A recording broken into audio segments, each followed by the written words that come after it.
Hey everyone, this is my reaction to the 12th and final episode of Hinamatsuri. And it does sting a little bit to say those words final episode because so far, well, this season, this anime has been the most enjoyable one for me, personally, so it's gonna be it's gonna leave a big hole in my heart when it's over, which will be the case as soon as I finish watching this episode. So it's kind of mixed feelings about watching this episode at all, but it's gotta be done, I can't just put this off forever. So, yeah, all I can do is hope that the last episode is a satisfying one, which is, hard to do, and I'm well aware that the manga goes on beyond this. But, I guess we'll see what they do with it. I do hope for a season 2, but I'm definitely not expecting one. I usually try not to, because I was just setting myself up for disappointment. But anyway, yeah, last episode we had Nita, who got to experience being a documentary, and also got to experience being an ideal father, and then, reality eventually caught up with him, and now he has to search for Hina, or at least hope somebody else finds Hina, who is now lost in the snow, so hopefully that goes well. 3, 2, 1, play. Snow. Hina, are you... There you are. We found you already. Good job, guys. We can go home now.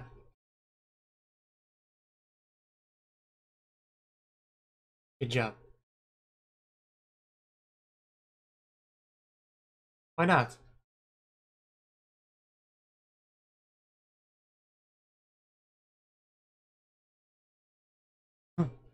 Wow. Wow, dude. Uh...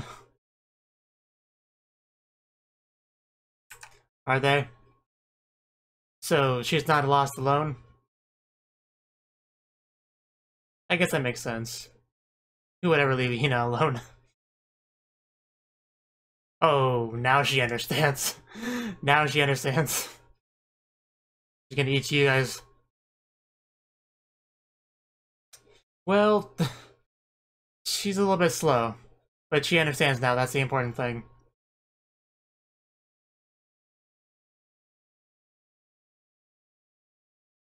But yeah. I envision Hina alone in the mountain, but I guess not. She probably is the reason why they're lost, though.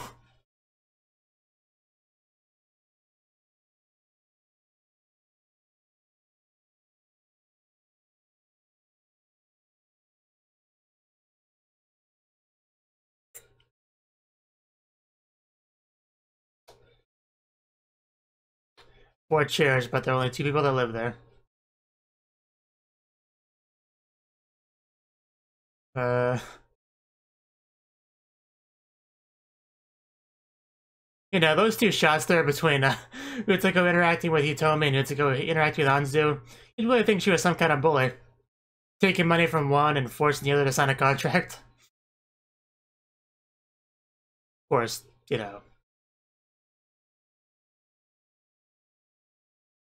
Yobi doesn't show things like her blackmailing a middle school girl into bartending for her. Or harshly rejecting Nita. He gets talked about his sort of daughter too much on their date.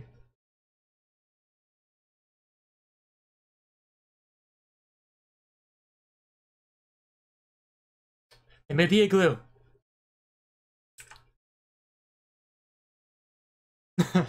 I mean, you have a psychic girl with you, it probably won't be that bad.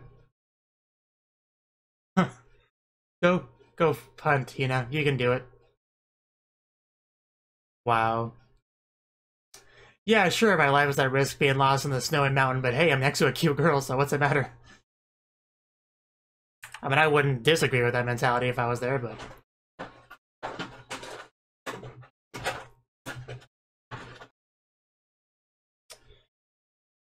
I'm sure you guys are gonna be fine.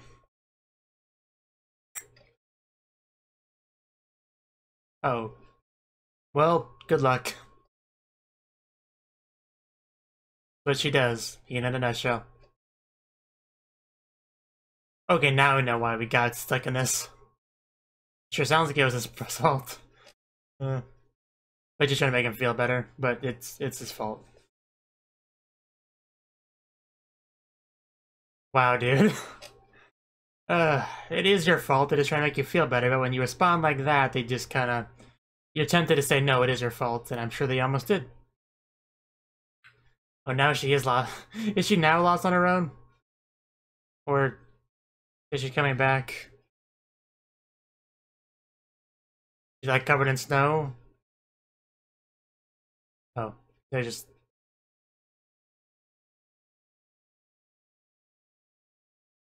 Oh. Like a flashlight or like a campfire? Flash of lightning. Be specific, Hina.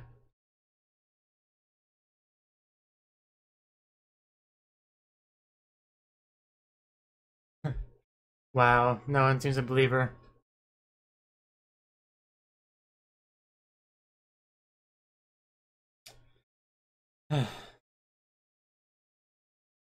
Oh, is she finally gonna tell him about her powers? Here we go. They're not gonna believe that. I mean, she can easily demonstrate her powers, so. Ouch. uh,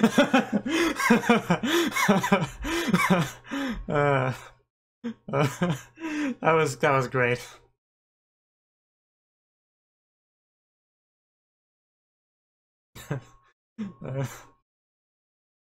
Probably the funniest thing that guy ever said. Yeah, you know, you can very easily demonstrate your power by making someone float or something. Really not that hard. Or flying again. See? Like that.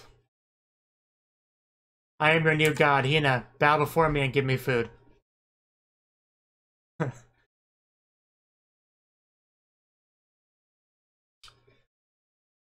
I just refuse to accept it.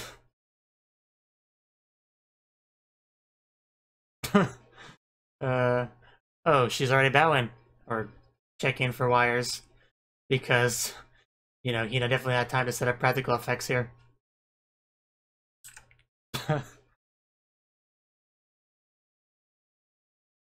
Ow.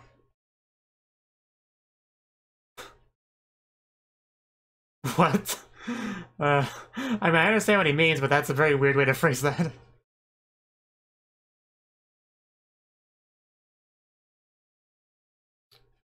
Well, I guess she needs to eat before she can psychic it up anymore. Well, I could have told you it wouldn't be resolved that quickly.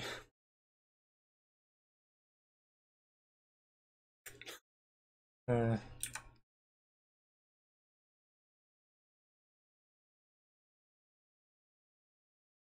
Somebody bring me food if you want me to. I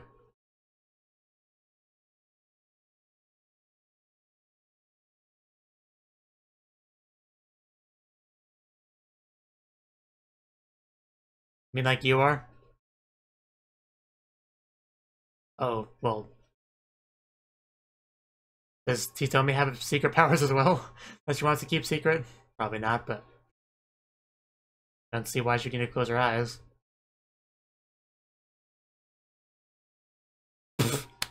What? Uh, what are you guys doing? There's no time for a game of pretend. Maybe they have really high lost their minds. It'll taste a little bit like snow, but don't mind that. It's just a special recipe. How strong do they think imagination is? Still just basically drinking water. It is. I feel like you're trying to scam Hina. If you defrost it, there'd be nothing left. A buttload. Yeah, just eat more of it, that'll solve the problem. Wow. You know, she can't even see you eating it.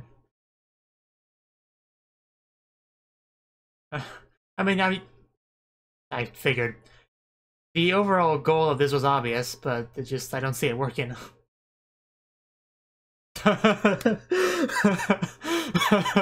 That's some that's dedication there.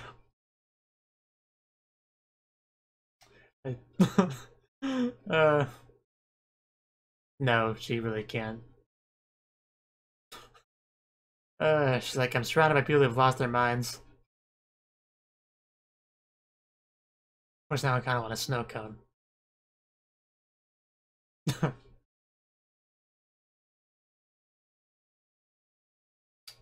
I mean, if push comes to shove, you just eat one of them and then the rest of you survive, so that'd be fine.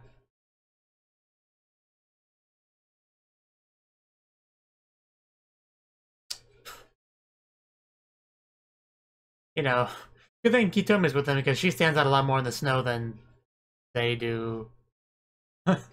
Title drop. Episode title drop.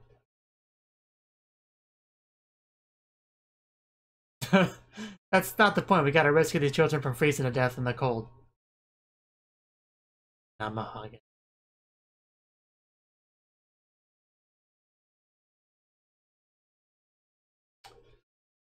I got a phone call that you were lost in the snow. I'm glad you're still alive.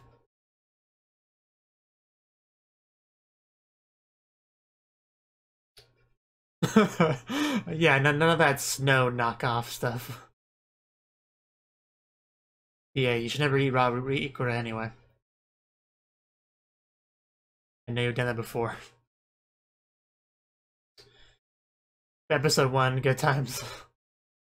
And then he breaks her leg.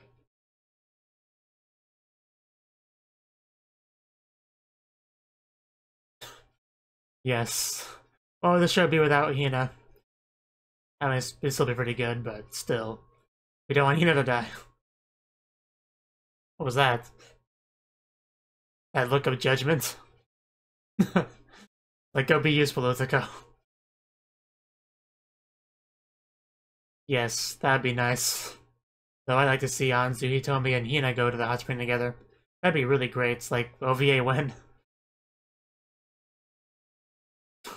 At least still watching that. It's not quite deodorant, but I guess it works. He's still sticking it with the horse races. Yeah, son! Are these guys doing okay? Seems like it. The TB salesman, was he, right? You told me, Mom. Oh my god, she's still trying. Oh, it's so funny, but so sad. She's never gonna succeed.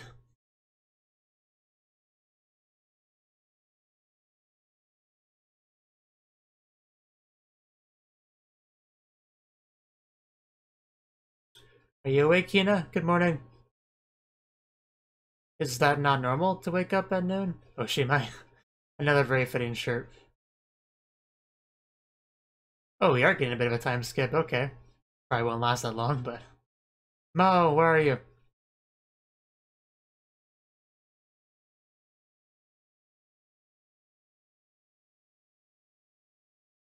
He was the rock guy, right? Yeah. If you just find a new psychic girl, make that work. There she is, there she is! Show us your cool psychic martial arts.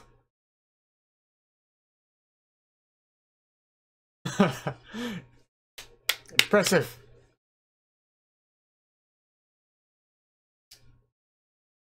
A little they know she has psychic powers. Weirdo power, but he's not wrong. Can I have your number? Possibly a handshake or maybe even a hug. Neither do I. Of course, I don't know a whole lot of Japanese either, but at least I have subtitles for you. Oh, that's just mean.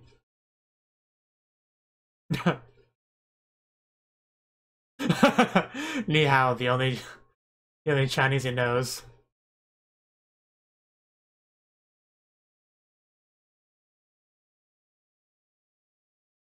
My god, she still has the Hina and Danzu.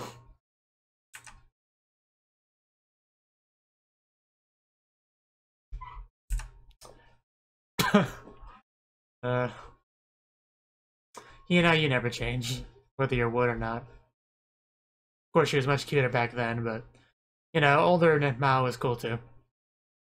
Oh, walking past the dump. That didn't look too bad. That's a really packed up train. I would not want to be near the door. Look how strong I am.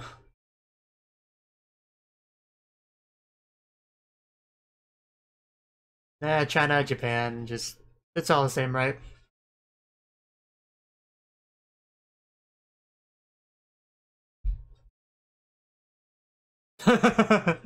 It sounds weird when you say it like that.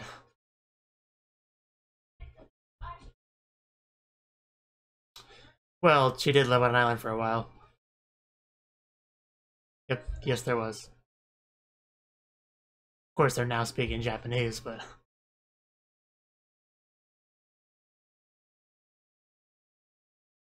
Yeah, they can be very clingy to her and not wanting to go.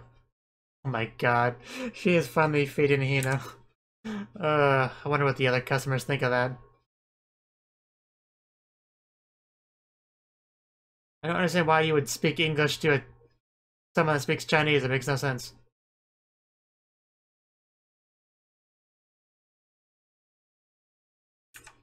Well, yeah. She was originally supposed to go to Japan. Well, to a place in Japan. Ah, so that's why you know so much English.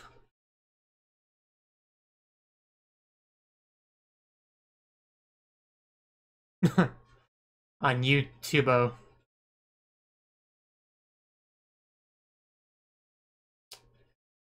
Okay. You should recognize the one Hina doll as Hina. Wow.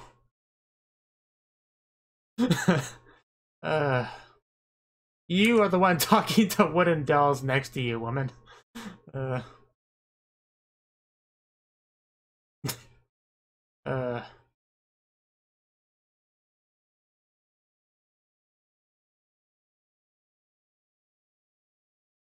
You should probably tell her that you know Hina, because it might help.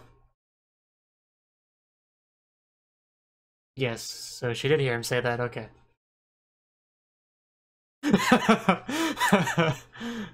She looks exactly like that. Like, no difference, that's exactly her. Can you please take me to Hina? I'm tired of the more wooden version. I want the soft and cuddly version.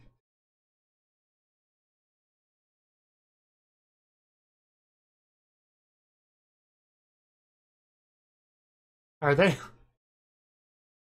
Yeah. It's not gonna be that easy. Although she just beat them all up. Alone, if you don't mind.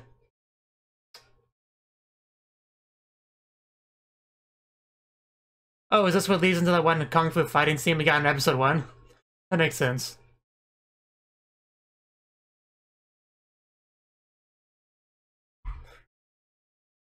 Oh, that's why you should look forward when running, even if you are running from someone. Oh my god. He took Anzu right to the face. What a lucky man.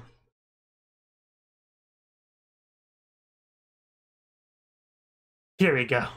Here we go. You do that. Hina, good luck. I knew you were useful.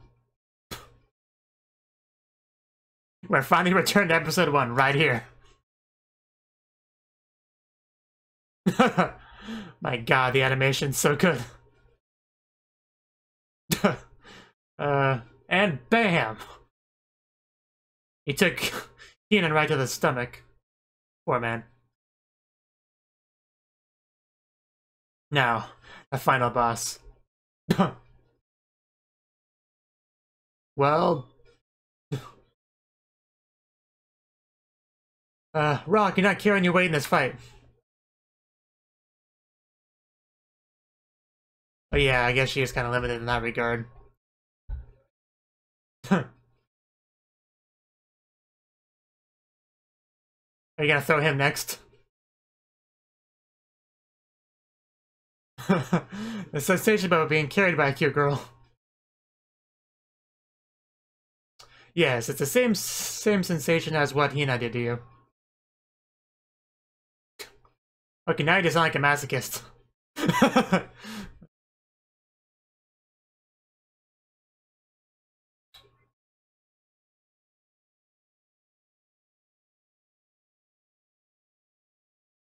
Rooney shiny head. You can't stop me.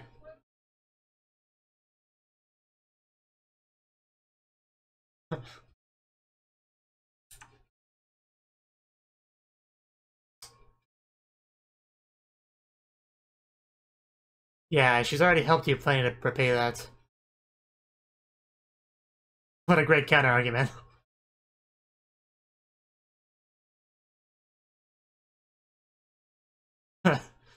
Yeah. You really can't argue with those results.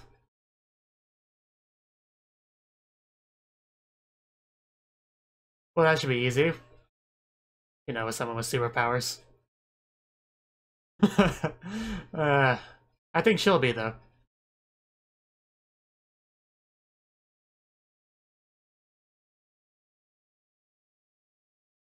I see a couple things sticking out of it. Oh, it's metal. I thought it was wood. Oh, can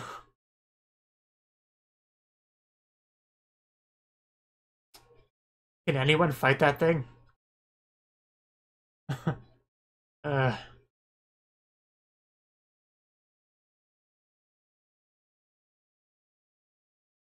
Don't fall over.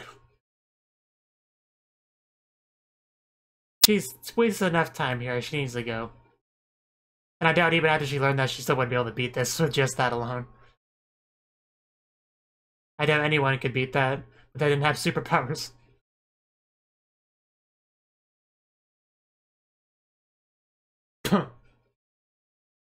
Oh man, that is so cool.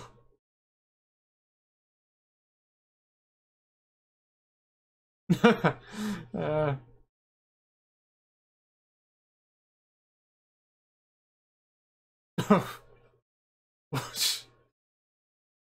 I think she won. I think she won, guys.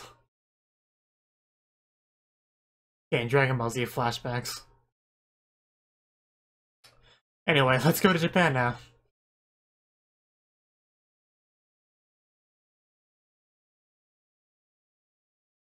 Permission. Pupils like Kina, Nanzu, and maybe Itome.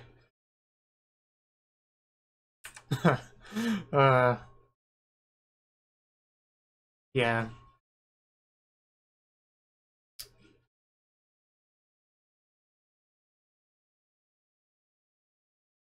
Finally. Definitely a happy ending for those two. That was like the best way to phrase it. Are they waiting for you? I don't think they actually are. And that's for season 2 that I'm sure will definitely come at some point. So, and yeah, that's when she lost her balls.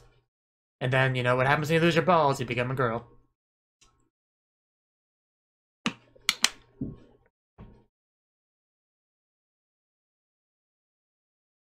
I guess we're just gonna see Mao's life. Usually when an anime does this credits side footage thing, they start at the very beginning and play clips from episode 1 to the final episode. But all we're getting is Mao stuff, and that's fine. And then she discovered that she needs clothing despite being alone on the island. Which, you know, her outfit's cute and all, I just preferred her without it. Yeah, I'd say Hina and Anzu improved a lot since their days as coconuts. Wood dolls were much better. Man, how much animation budget was spent on that fight scene? I have to wonder. Like, just a couple of those moves were just... good stuff.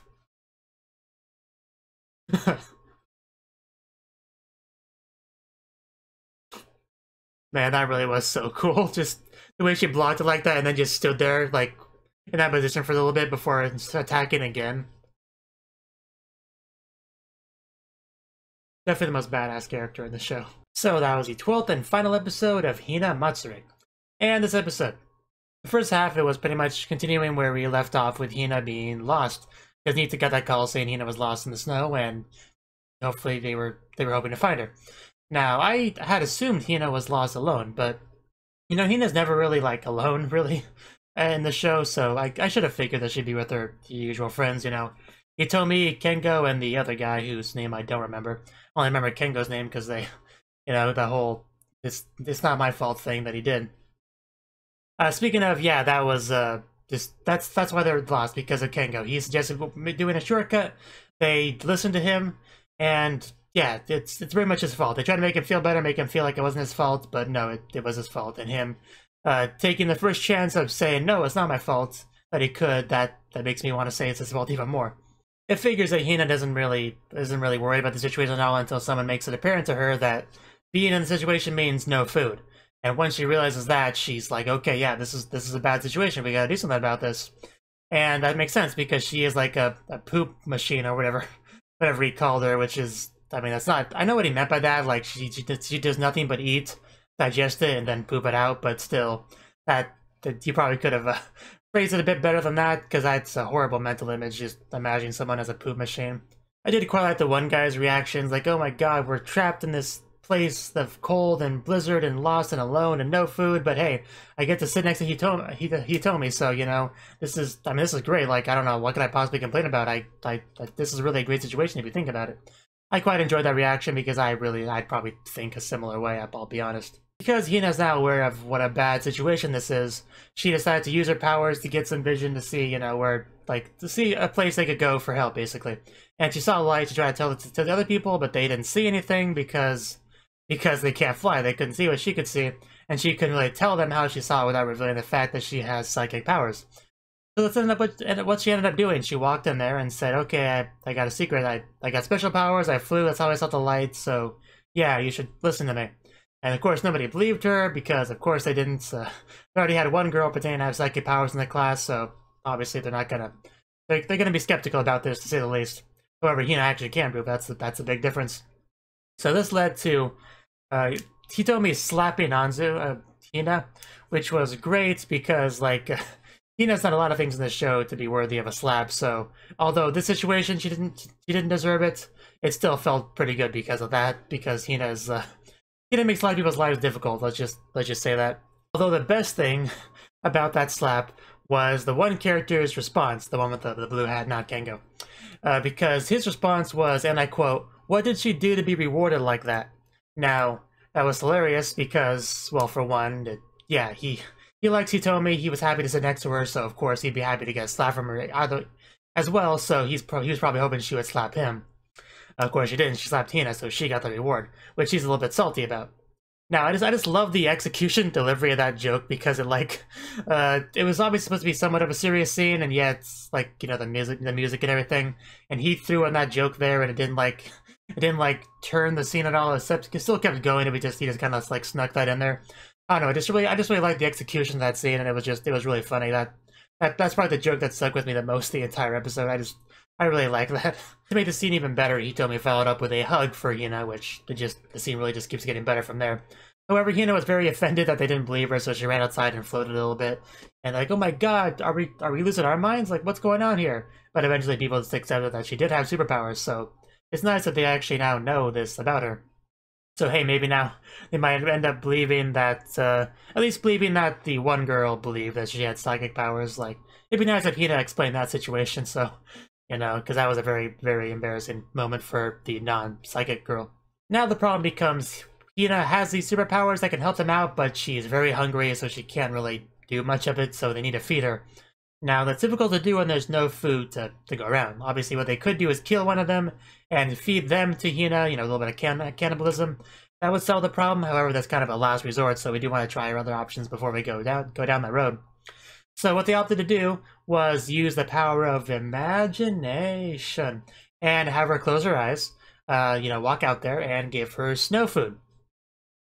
And unfortunately, she wasn't a big fan of the snow food. It was just cold. Like, it needed to be defrosted, I guess.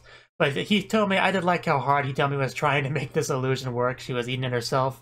Like, no, this is so good, but oh, I put too much wasabi on it, or whatever she said. She was trying so hard, but it's still water. Like, no matter how you shape it, no matter how you try to spin it, it's still just water. It's like drinking water.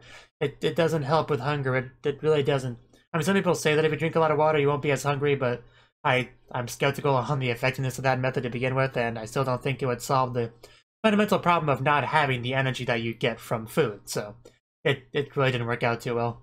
In the end, it didn't really matter that much because the rescue party in the helicopter was able to spot them, you know, waving their arms and stuff. And they also found that they made like giant snow food right next to them, which I guess that was their next method of getting Hina to get full and be able to use her powers, but I don't see how that would really help. Just making it bigger, I don't see how that would help anything. But I mean, what else do they have to do, I guess, besides play in the snow and have their Yuki Matsuri, you know, snow festival, which was a lot of fun, and in the end they were rescued, so you know, can't really complain. After the snow event stuff, we got a interesting scene, like a musical montage showing almost every character of any sort of importance in the show. I mean, pretty much showing what they were doing. Like it was very much acting like the episode was about to end, especially because at the end of that they had Hina with the Oshimai, the end, you know, shirt. Which, you know, it tried to make sense that was ending, and then they did the Mao stuff, which is interesting, so I guess they're trying to have like a, well, either a fake out, or they were just trying to say, hey, okay, now the main series stuff is over, like, let's do a quick flash forward to back at episode 1, and then if and when we ever get a season 2, we'll like combine, we'll converge these two things back together. Mao will be in Japan, she'll probably meet up with Hina and Anzu and stuff, and we'll go forward from there. But yeah, the musical montage was interesting. We got to see, you know, Hitomi back at the bar, you know, just giving, it was like a interesting looks, pretty much saying, hey, go make yourself useful. I do all the important stuff, so go wash dishes or something. Shoot. It's kind of what she said. And Anzu, we had a little bit of her giving her dad her back massage, because Anzu really didn't have much to do in this episode at all. Like, both Hitomi and Hina had a lot more screen time than Anzu did this episode. But, you know, it's just unfortunate, but I guess it's fine. She had plenty of screen time last episode. I'm not gonna complain about that too much. However, that is like my only real complaint in this episode was the lack of Anzu. I would kind of hope the last episode would have like about even amount of the 3 main psychic girls, but I guess I couldn't really do that. I did quite like getting to see the other Yakuza members continuing to watch that documentary that Nita was in. Just, they really are getting a kick out of that. And I see the non-psychic girl is still trying desperately to use her powers to move things.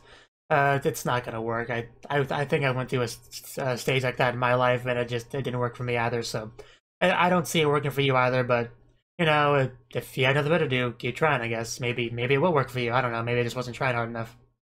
Anyway, now we get to the Mao stuff, the 3-year time skip where she's in China.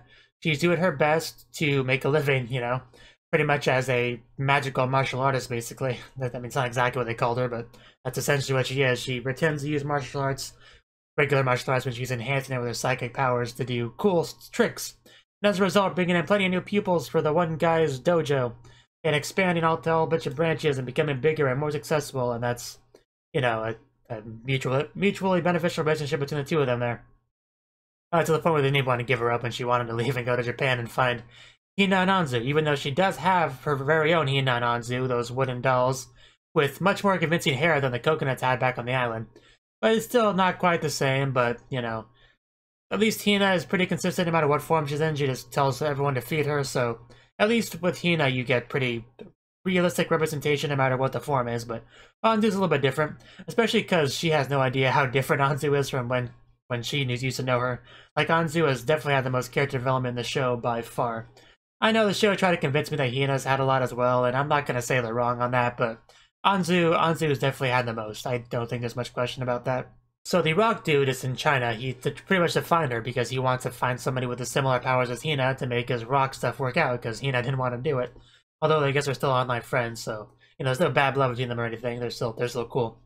But yeah, you came here in pursuit of her after seeing her YouTubo video and tried to enlist her help. Of course, she, you know, he had to convince her, which was a lot easier once, you know, she knew that he knew Hina. That kind of is all she really needed to know. Before that, she just thought she was some crazy weirdo and wanted to avoid him. Of course, this is the girl that talks to dolls, so, and brings them into restaurants and pretends to feed them, so she has no business calling anyone else crazy. But still, in the end, they had a little conversation and it worked out. And she just had to beat up some of, you know, the other pupils of her dojo to be able to get permission to leave. Well, actually, that wasn't even enough. Then she had to fight this metal monstrosity, which then she was allowed to leave after doing that.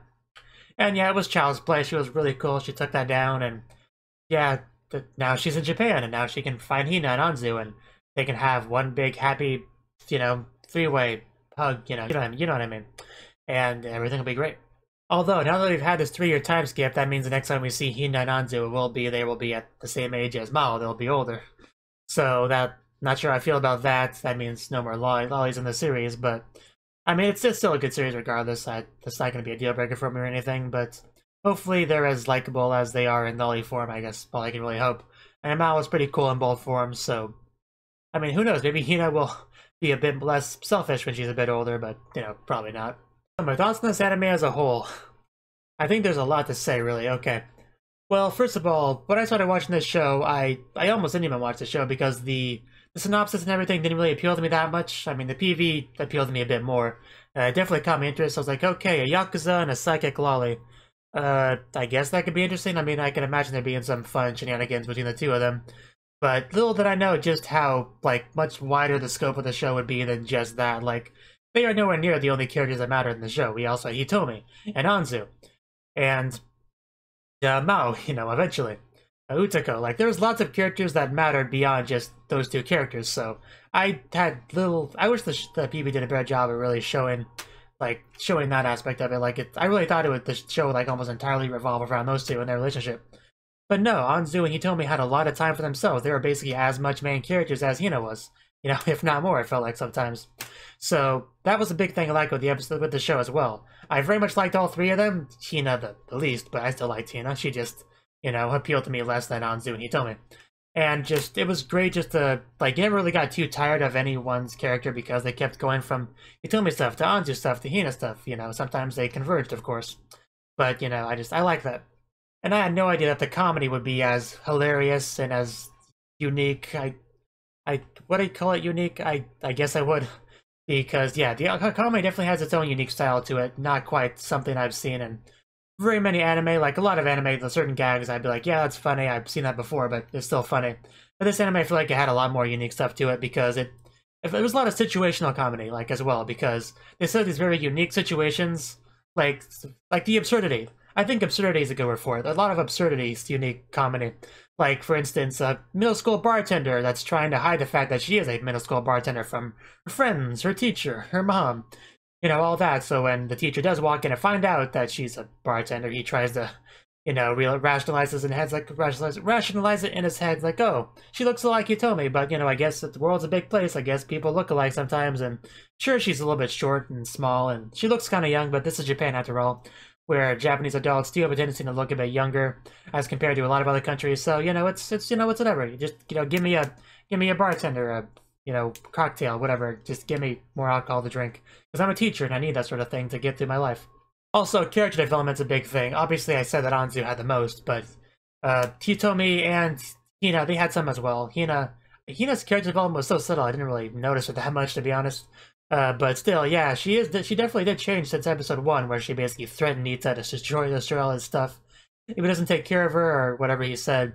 Eventually, they became much more a father-daughter relationship, to the point where he even tells his family members that, yeah, she's my legit daughter, later on in the series. And Hitomi, I mean, Hitomi probably didn't change that much as a person, but her life definitely made a lot of changes, like becoming a bartender, getting her own place, making connections. She made a lot of progress in life.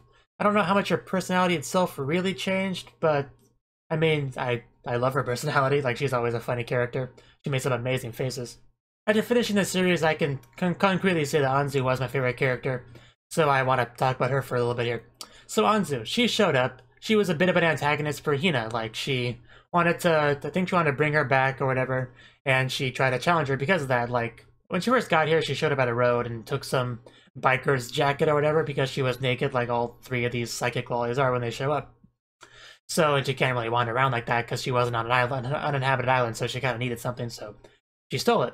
And that's how she got a lot of her things. She just stole it, stole food, stole whatever she needed, really. And yeah, when she went up against Hina, she lost badly because Hina's, I guess, a lot stronger than Anzu is. So that rock paper scissors scene was amazing. Yeah, that was some good stuff. But yeah, after that, she tried to leave, but she couldn't because her ball wasn't working properly, which, relatable there. So she kind of had to, like I said, steal to survive. She was homeless. until she met someone named Yasan, who was able to help her like become a proper homeless person, how to fend for herself legally, not to be able to survive without breaking the law, pretty much. And once she was able to do that, she had a lot more self-respect. She just became a lot better of a person. A lot of the values that Yasan had instilled on her, and she lived at the homeless camp with all the other guys, and they all bonded pretty well. And that pretty much really did help Anzu as a person a lot. Eventually, they couldn't live in that homeless camp anymore, and Anzu had to move on with her life, and Utako and everyone who kind of helped her out get settled with, a nice couple who ran a Chinese restaurant. And once you got to this scene, you really could see, like once Anzu was taken out of that previous environment, you could really see how much that environment had affected her. Because she's very much used to living like, everything matters, don't take anything for granted. Pretty much get the most use out of everything you have, whether it be disposable chopsticks, wash them, stuff like that. So a lot of the values that Yasun had instilled on her, they kind of had to be thrown away because of her new environment, which that's kind of difficult for a child after she's gotten used to one way of life and now having to get used to another one. And obviously she's got to be used to working for everything that she has. She doesn't want to feel like a freeloader, even though a child doesn't need to feel like a freeloader, because children are supposed to just, learn, eat well, grow up strong, learn stuff. Like, you really shouldn't have to worry about actually working to survive until you're an adult. You're supposed to spend your childhood having fun and preparing yourself for that later in life. But regardless, she wanted to contribute, so they let her work at the restaurant as kind of a, here, help out, here's some allowance type of thing. And there was a lot of little moments with Anzu where I just felt really bad for her, like when she was deliberately using cold water in the shower because that's just what she's used to. She doesn't feel the need to waste hot water on her. That was still probably by far the saddest little moment of Anzu I saw in the entire series. I didn't know a shower scene of a cute girl could make me so sad, but it really did. And also a lot of little moments that she was working, like looking at the menu, oh my god, these prices are so expensive. You know how much instant ramen I could buy with this? This is insane. Nina walks in, whoa, you're ordering this? Are you rich or something? Which he took as sarcasm, as an insult, which of course he would. That's how anyone would have taken it. And then she opens the cash register, like, oh my god, there's so much money in here, I could live for like 10 years on what's in this register right now. So just a lot of little things like that with Anzu. She's a very good girl. She's very appreciative of anything she gets. She's the kind of daughter that you want, let's be honest. The kind of person you want to be around in general, I guess, would be a good way to put it. And even when she finally does get her money from working there, she decides to buy her parents something with it, because of course she does, because she's that kind of character. And then, what was his name? I don't remember his name, but the guy that was a bad influence, trying to make her gamble on horse races to get more money to buy something better, which did not work out for her in the slightest, so hopefully she learned a lesson from that. In episode 11, when her parents went on a hot spring vacation by themselves, she got to stay with Nita for a little bit, and Nita is used to dealing with Hina, who is like a polar opposite of Anzu in every conceivable way.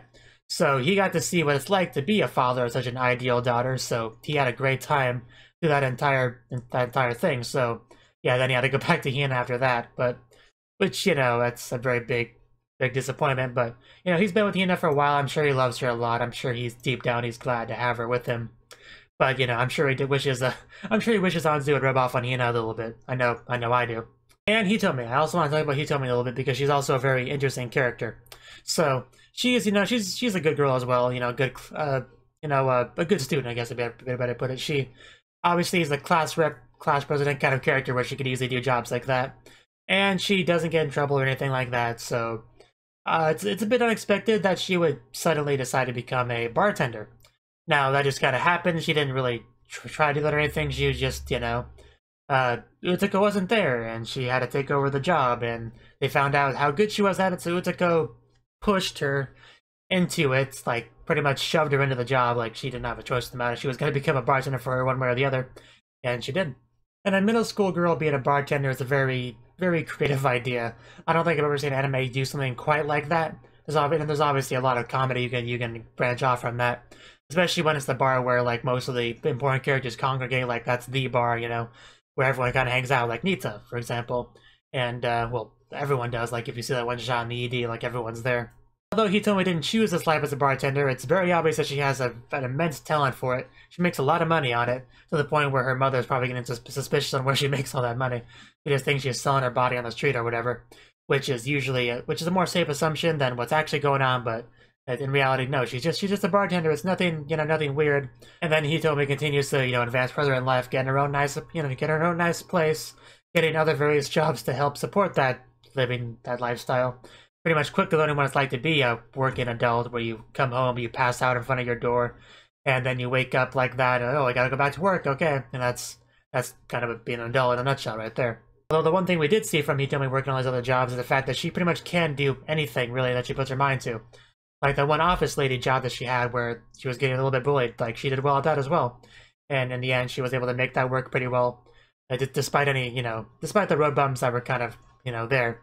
The moment I truly realized just how ridiculous this anime was going to be was in episode 2 when we had that, hey, what do you want to do? Hey, let's go to a girly club, yay, let's do that with all these people, including the underage ones. Yay, let's go, champagne tower, fun. Like, that scene was when I realized that anything goes in this anime, and that it's going to be a very amazing, crazy ride, and I was not wrong. I do think some of the funniest moments in the series involved Hitomi. Like, I don't think it's my favorite character, but I think Hitomi, I don't know, something about her scenes were just amazing. Like the one scene when when the teacher walked into the bar, and she wanted to not be recognized, she just deliberately tried to make the most weird face that she could to try to look like someone else. I don't think that would ever work. Like, if I made a funny face, would you not be able to recognize me? Of course not. I would probably have to shave my mustache if I wanted to have any chance of not being recognized on this YouTube channel. Or, well, by people that know me, I should say. And she made just a lot of very amazing faces throughout the series, like opening her mouth very, like, wide and zooming on her mouth and zooming in on her tongue. Just, she has some very amazing reactions to the point where her one friend, Sayo, she was, like, deliberately trying to provoke various reactions from her when her friends at school were starting to get suspicious of what she was doing, and they were trying to, investigate that a little bit, and she was trying to ask her about, her nightly activities or whatever. She noticed that she was having some strange reactions, and she deliberately kept trying to provoke that because they were very funny, cute reactions. And I think it's pretty obvious that Saya does like Hitomi a lot, like, in a romantic way, I'm sure. And of course, other people, like, taking credit, well, not taking credit, what's a good way to put it? Like, vicariously feeling proud of what Hitomi's doing, like with that teacher.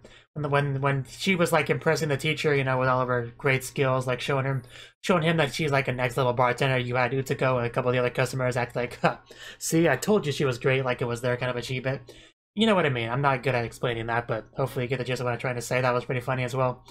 Of course, it's just great seeing people really understand and realize just how wonderful of a bartender she is. Like, I don't visit bars a lot, but if I was going to, I would want Hitomi to be my bartender. And another great Hitomi scene was when her friends found out that she was a bartender because they were obviously thinking she was doing something suspicious. They thought there was something going on between her and the teacher. But no, they just have a bartender-bartendee relationship at that one bar. So, they walked in, they saw that, they saw her behind the counter, and they realized what was going on. And once again, Hitomi has amazing faces and reactions to this whole situation. And she decides to play dumb, which was that was never going to work. That was never going to work. But she was low on options when they catch her red-handed behind the bar.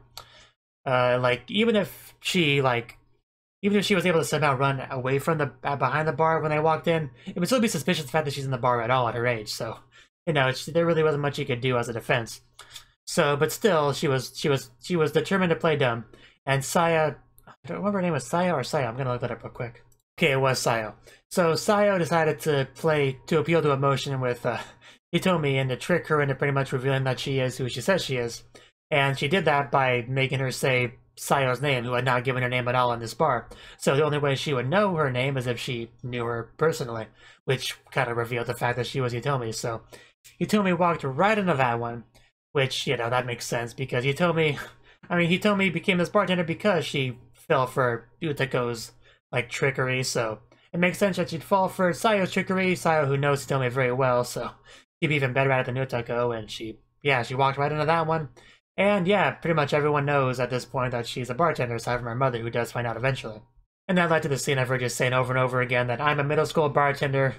Like, I don't even know what the point of that was, but everybody else was just like, oh my god, what's going on over there? I don't even know. There's Nita and Utsuko were there as well, I guess, and they weren't helping at all. They were just like, you're on your own, kid, have fun. Utsuko is just very much a savage. I mean, she helps sometimes, like with Hitomi getting a place and with Anzu getting situated with her new parents, but a lot of times she's just like, you know, you're on your own, have fun. We should probably talk about Hina. Now, Hina, for a character that was kind of like, she came in the series very much like a main character. Like, she really came across as a main character with an introduction and everything. But she's like the most side character-like main character I've ever seen in an anime. I think that's fair to say. Like, she's very monotone the way she speaks. She's like in the background a lot for a lot of these important scenes, and just kind of maybe has a one line here and there. Sometimes she just straight up asks, "Okay, what's going on here?" Like with the whole when they were trying to discover what Hitomi was up to. Like she, you know, I don't know. She really just not. She was never really all that important for a lot of scenes. She was just kind of there. I mean, she definitely had her important moments, like dealing with, obviously having to deal with Anzu, who came there because of Hina. She tried to become the student council president at some point because she wanted more power, you know, so people wouldn't yell at her as much. She became homeless for a little bit because Nita was fed up with her, so they just lived with Anzu, and Anzu, after a couple of days, become fed up with her as well because, you know, nobody wants to live with Hina. I probably wouldn't even want to live with Hina. Not saying something because she's a cute lolly, I still wouldn't want to live with her. Just, no, go live with Nita, Hina. You know, Hina didn't actually get to become student council president, but, you know, I'd say her speech was not only really great. I know she didn't actually write it herself, but still, it was a really great speech. And although she didn't read it in the conventional way, I was still pretty entertained by her reading of the speech. I think it was really well done, and I think it really moved a lot of hearts in that audience. I think nobody could have read the speech quite as well as Hina. And yeah, if I was part of that school, she would have my vote.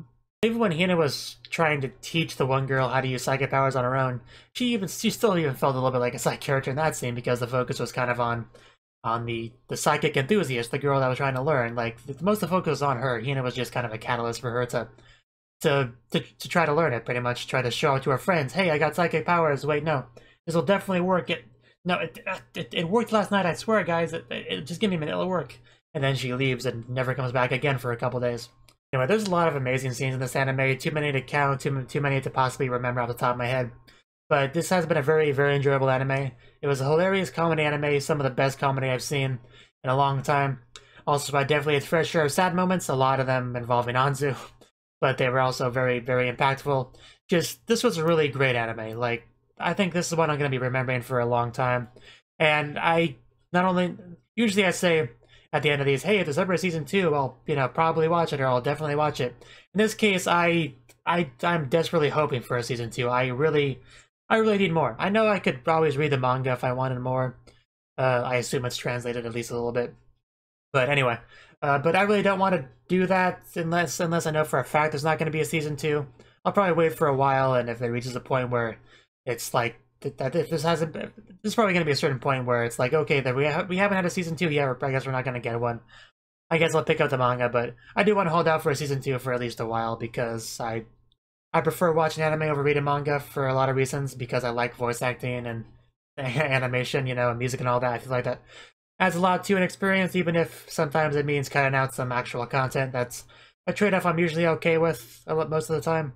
The point is, I absolutely love this anime, and I hope you guys did as well. Be sure to let me know what your thoughts on this anime are in the comment section below, and I will see you next time. Thank you for watching, and thank you Cnouki, the Dragon of Oshu, as well as everyone else, for doing what you can to support the channel. It means a lot to me, and I hope we can continue to grow the channel together. If you want to do more to support the channel, then you can become a patron on my Patreon, and get cool rewards like early access to certain videos. Have a good one.